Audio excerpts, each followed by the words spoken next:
नमस्कार, आप सभी का स्वागत है हमारे इस कार्यक्रम कृषि दर्पण में। और आज हमारा विषय है मशरूम की खेती, जिसके लिए हमारे साथ जुड़े हैं हमारे एक्सपर्ट डॉक्टर एच.सी. लाल सर। सर, आपका बहुत बहुत स्वागत है हमारे इस कार्यक्रम में। नमस्कार। तो आप हमें बताइए कि हमारे किसान भाई मशरूम की ही खेती क्यों करें? आज के परिदृश्य में हम देखते हैं कि रोजगार सीमित है और किसान भाई में जो लोग हैं घर में, इसमें खास तकनीक की आवश्यकता नहीं है। तो इसमें जो हमारी फार्म में महिलाएं हैं या बेरोजगार युवक हैं, वो एक व्यावसायिक रूप में इसकी खेती करके लाभ कमा सकते हैं और अपने जीविकोपार्जन का माध्यम जो है उसको अच्छा ढंग से कर सकते हैं। इसमें ऐसे ऐसे तत्व हैं जिससे कि आप डायबिटीज, कैंसर, ब्लड प्रेशर, इससे लड़ने की क्षमता बॉडी को देता है, इस बॉडी को ये इम्यूनिटी देता है। इसीलिए इसकी खेती कर हम अपने समाज को स्वस्थ रख सकते हैं। तो इसकी खेती इसलिए ज़रूरत है। तो झारखंड में हमारे किसान भाई मशरूम की किन किन प्रजातियों की खेती कर सकते हैं? झारखंड में मुख्य रूप से जो 4 किस्म की जो मशरूम है, जिसको कि हम लोग कहते हैं कि ये बटन मशरूम है। एगेरिकस बायोस्पोरस इसका जो है साइंटिफिक नाम है। दूसरा है जिसको कि हम ढिंगरी या वाइस्टर मशरूम कहते हैं, इसका नाम है आपको प्लूरोटस सजोरकाजो, प्लूरोटस फ्लेविलेटस, और बहुत सारी प्रजातियां हैं। इसके अलावा मिल्की मशरूम, जिसको सफ़ेद दूधिया मशरूम के नाम से भी जाना जाता है, तो इसको हम कहते हैं कि इसका साइंटिफिक नाम है कैलोसाइब इंडिका, इसकी खेती भी कर सकते हैं। इसके अलावा एक धान पुआल मशरूम, पैडी स्ट्रॉ मशरूम की खेती भी कर सकते हैं, और इसका जो साइंटिफिक नेम है वो है वोल्वेरिएला वोल्वेसिया।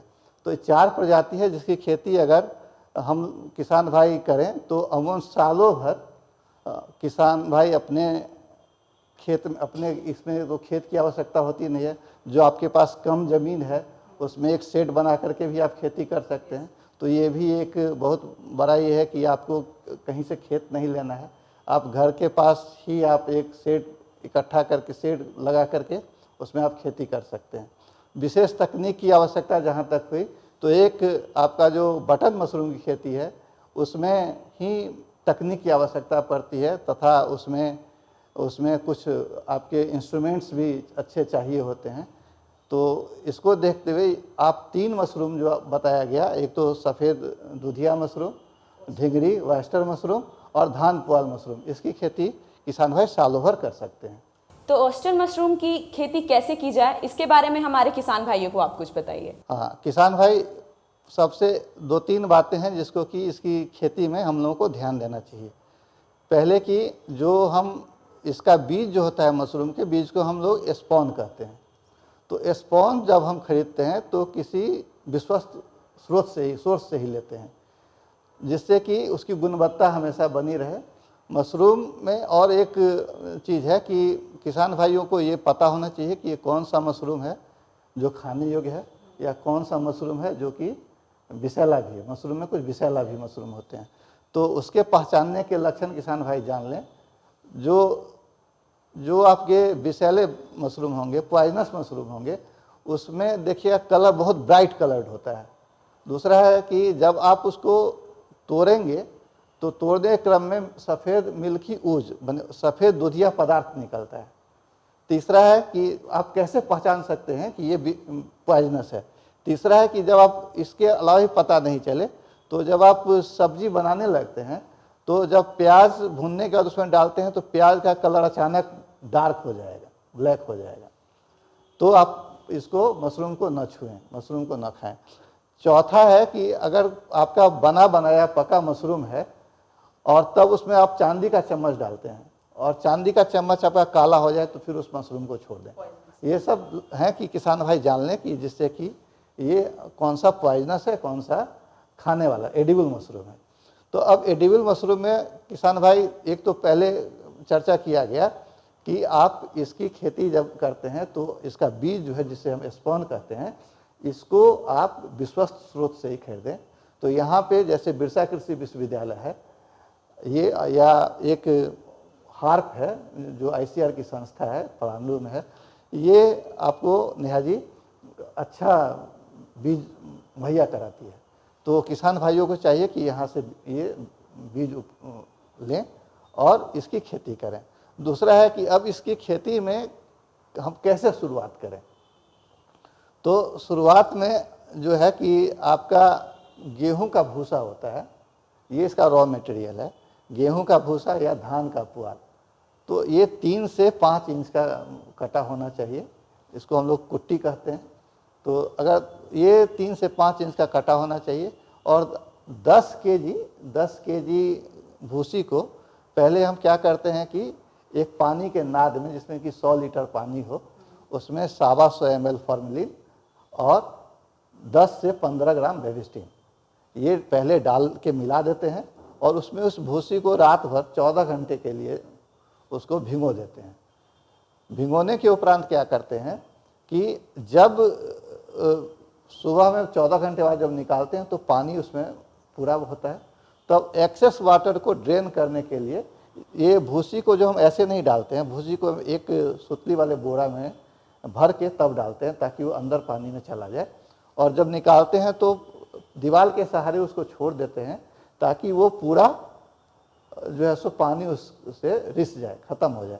और उसका हम कैसे टेस्ट करते हैं कि इसमें अब पानी पूरा, उसके बाद छायादार जगह पे एक फर्श पे उसको प्लास्टिक पे उसको फैला देते हैं और उसको छायादार जगह पे उसको सूखने देते हैं। और पानी पूरा उसका ख़त्म हो गया, उसका एक टेस्ट है, अगर मुट्ठी में पूरे उस कुट्टी को लें और ऐसे करके गाड़ते निचोड़ते हैं और बूंद बूंद पानी अगर गिरना बंद हो जाता है तो समझिए कि आपका वो स्पॉनिंग के लिए वो तैयार हो गया। तो अब जब आपका ये तैयार हो गया तो आपका ये विसंक्रमित है, क्योंकि आपने पहले इसमें फॉर्मलिन और बेबिस्टिन मिलाया हुआ है।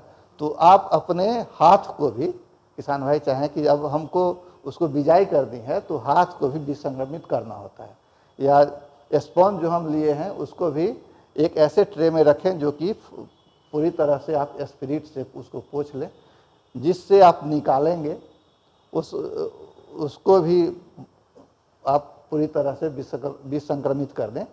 उसके हाथ को आप स्पिरिट से पहले पोंछ लिए, उसके बाद जो ट्रे है उसको भी विसंक्रमित स्पिरिट से कर दिए। उसके बाद उसमें आप अपना स्पॉन को निकाल करके बीजा को रख लिए। उसके बाद एक पॉलीथीन होता है, पॉली बैग, पीपी बैग कहते हैं, पॉली प्रोपिलीन बैग कहते हैं उसको, उसका विभिन्न सा आकार होता है। उसमें हम भूसी को बिजाई के लिए पहले जो हमारा अब तैयार भूसी है उसको बिजाई के लिए उसमें डालते हैं। तो पहले क्या करेंगे, पहले 5 इंच डालेंगे, हल्का सा दबाएंगे। उसके बाद जो बिजाई करते हैं तो 2 तरह का बिजाई, एक सतही बिजाई होता है और एक कंप्लीट सीडिंग होता है। तो सतही बिजाई में क्या होता है कि बीज थोड़ा कम लगता है। तो हमने बताया कि 5 सेंटीमीटर एक परत जब डाल देंगे उसके बाद उसके किनारे किनारे बीजा डाल देंगे, फिर उसमें 5 सेंटीमीटर फिर डालेंगे पुआल, उसको हल्का दबाएंगे और फिर उसमें सतही, इस तरह 3 से 4 लेयर बनेंगे, इसलिए इसको लेयरिंग मेथड कहते हैं। और सबसे ऊपर वाला जो सतह होगा उस पर पूरा स्प्रेड कर देंगे बीज को, और उसके बाद एक पतला परत जो है भूसा का डाल देंगे। उसके बाद उसको बांध देंगे, पीपी बैग को बांधने के बाद जैसे पेंसिल का नोक जो होता है उस नोक से 10 से 15 जगह उसकी हम उसमें छिद्र बना देते हैं ताकि फफूंद को ऑक्सीजन की जो आवश्यकता हो तो वो पूरा हो। तो ये बिजाई मेरा इस तरह से संपन्न हुआ। बिजाई के उपरांत इसको हम एक ऐसे कमरे में रखते हैं जहाँ पर कि प्रकाश कम हो। अगर हमारे पास शेड बना हुआ है तो उसको हम ढक देते हैं और उसमें क्या करते हैं, नमी उपयुक्त बनी रहे उसके लिए हम जो सुतली वाला बोरा होता है उसको दीवार में कई जगह टांग देते हैं और उस पर पानी का छिड़काव करते हैं ताकि उपयुक्त नमी बनी रहे। उसके उपरांत हम क्या करते हैं कि जब उपयुक्त नमी हमारी बनी है उसके उपरांत हम उस और अंधकार में जो रूम हमने कर दिया है उस कमरे में अब उस बैग को हम विस्थापित कर देते हैं। तो इस तरह से 10 केजी का अगर कुटी हम तैयार करते हैं तो उसमें किसान भाई हमको 3 बैग बन जाता है। तो देख लें, और 3 बैग में अमूमन आपका 300 ग्राम बीज जो है वो खत्म हो जाता है। तो इस तरह आप 10 से 12 दिन जब उस कमरे में रखेंगे तो देखेंगे कि किसान भाई कि जो मशरूम का कवक जाल होता है, फफूंद का जो जाल होता है, ये आपके चारों तरफ दिखाई देने लगेंगे। तो उसके बाद अब क्या करते हैं, जब कवक जाल पूरी फैल जाए और दिखने लगे तो अब उसको अब प्रकाश उसकी व्यवस्था उस रूम में होनी चाहिए, माने खिड़की अब खोल देना होता है। जो खिड़की हम बंद किए हुए हैं, खिड़की खोल देना है।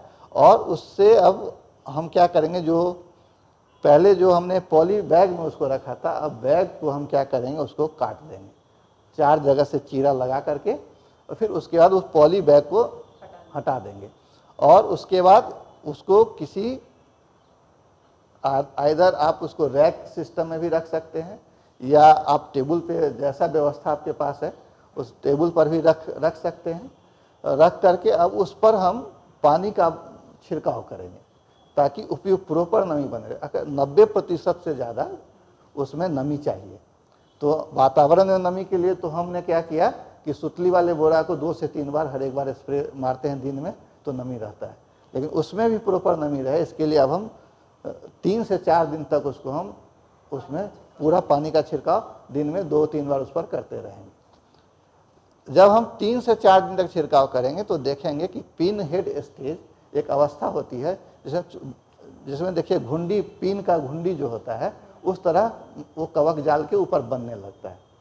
जब कवक जाल के ऊपर वो घुंडी बनने लगे, जिस स्टेज को कि हम पिन हेड स्टेज कहते हैं किसान भाई, तो उस अवस्था में हमको क्या करना चाहिए कि अब पानी जो है डायरेक्ट उस पर जो छिड़काव करते थे उसको बढ़ाए, लेकिन नमी पूरी बनी रहे, इसके लिए रूम में जो सुतली का बोरा हम टांगे हैं, हाँ, उसमें हमको पानी का छिड़काव करते रहना है।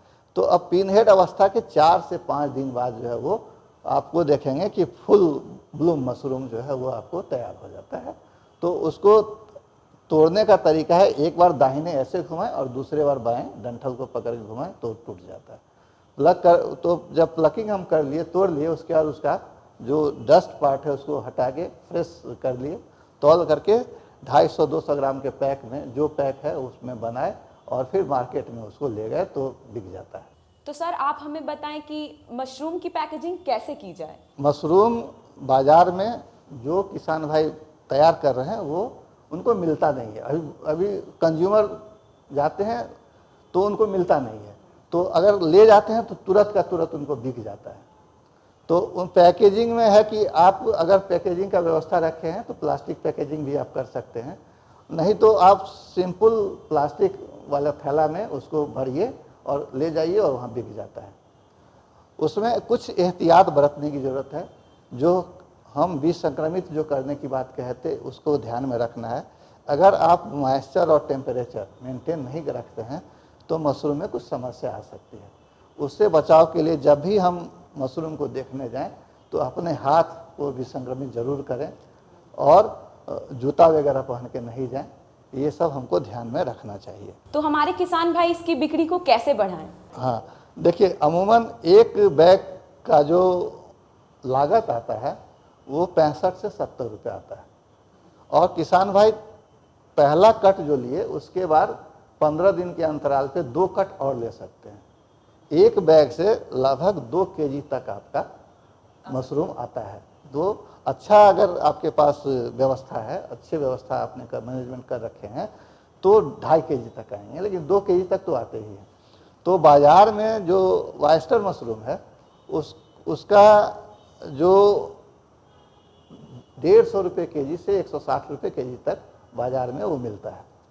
तो किसान भाई अगर उस 70 रुपया खर्च करते हैं और उनका मेहनत है, उसके अलावा वो आपको 320 रुपया एक बैग से ले लेते हैं, तो आप खुद ही अंदाज़ा लगा लीजिए।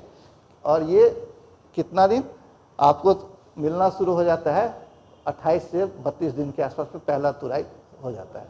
तो इस तरह से अगर आप एक क्रमागत आप बैग लगाते हैं कि आज 10 बैग लगाए, कल 10 बैग लगाए, इस तरह से आपका हमेशा ऐसा है कि 20 दिन के बाद हमेशा आपका टूटने वाली स्थिति में होगा, और आप इस तरह से आप अच्छा व्यापार और अच्छा मुनाफा कमा सकते हैं। तो सर हमारे किसान भाइयों को सरकार की तरफ से कोई वित्तीय सहायता मिलती है? हाँ, सरकार के जो कार्यक्रम हैं नेहा जी, इसमें अनुदान की व्यवस्था है और विभिन्न स्तर के किसानों को विभिन्न स्तर का अनुदान सरकार देती है। इसके लिए करना क्या होता है कि आपको एक प्रमाणित संस्था से इसकी एक ट्रेनिंग लेनी होती है कि आप मशरूम की खेती करना जानते हैं, और उसके लिए आपको एक बैंकेबल प्रोजेक्ट बनाना होता है। और बैंकेबल प्रोजेक्ट का जब अप्रूवल हो जाएगा तो जो सरकार आप लोन ले रहे हैं उसमें 60 से 90% तक जो है अनुदान की व्यवस्था सरकार करती है। तो किसान भाई, इसलिए ये भी है कि अभी समय की मांग है कि आप इसकी खेती को अपनाएं, एक अच्छे जगह से इसका प्रशिक्षण लें और तदुपरांत एक बैंकेबल प्रोजेक्ट बना करके बैंक को सबमिट करें और इस योजना का लाभ उठाएं। सर, आपका बहुत बहुत धन्यवाद हमारे साथ हमारे कार्यक्रम कृषि दर्पण से जुड़ने के लिए और हमें मशरूम की खेती के बारे में विस्तार रूप से बताने के लिए। आपको भी धन्यवाद। किसान भाई जोहार।